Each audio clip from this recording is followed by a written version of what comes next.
Exercice 16, une histoire de 0,99999, en fait une infinité de 9 après la virgule, est égale à 1.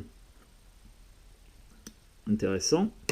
Alors, premièrement, sachant que 0,33333, quand tu as une infinité de 3, ça c'est égal à 1 tiers. Donc en fait, si tu veux, ça, le 0,33333 à l'infini, c'est l'écriture décimale du nombre 1 tiers.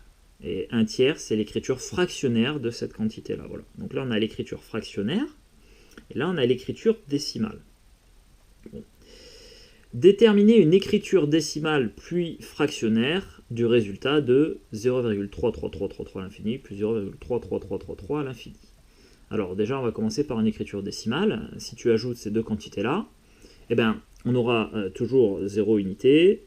Hein. Après, on aura donc 3 dixièmes plus 3 dixièmes, ça nous donnera 6 dixièmes. 3 centièmes plus 3 centièmes, ça nous donnera 6 centièmes. Et en fait, ça va continuer comme ça indéfiniment. Donc finalement, ça fera 0,666666 à l'infini. Donc ça, c'est l'écriture décimale du résultat de cette opération-là. Maintenant, nous, on veut une écriture fractionnaire. Eh bien, 0,33333, on a dit que c'était égal à 1 tiers. Donc, quand on ajoute ces deux quantités-là, eh bien, on est en train de faire 1 tiers plus 1 tiers. Et 1 tiers plus 1 tiers, on a le même dénominateur, donc tout ça, ça fait 2 tiers. Voilà.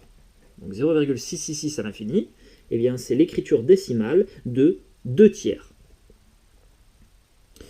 Question 2, en déduire une écriture fractionnaire du nombre 0,99999 à l'infini, puis son écriture décimale finie.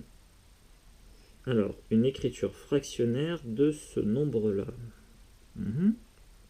Eh bien, 0,99999, c'est la même chose que 0,33333 plus 0,33333 plus 0,33333. On est d'accord avec ça?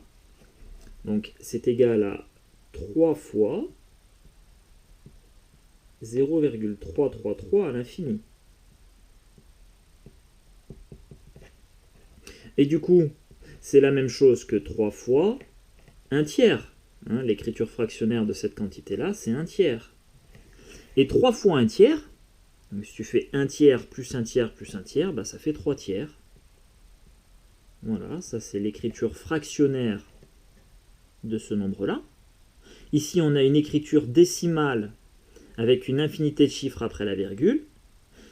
Et enfin, 3 tiers, bah c'est la même chose que 1. Du coup, ça, c'est l'écriture décimale finie de ce nombre-là. Donc tu vois, notre nombre 1 avec l'écriture décimale, on peut l'écrire de deux façons, soit une écriture décimale finie, 1 tout court, ou alors avec une écriture décimale infinie, 0,9999999, etc. Voilà. Donc ces deux écritures-là, ça représente le même nombre.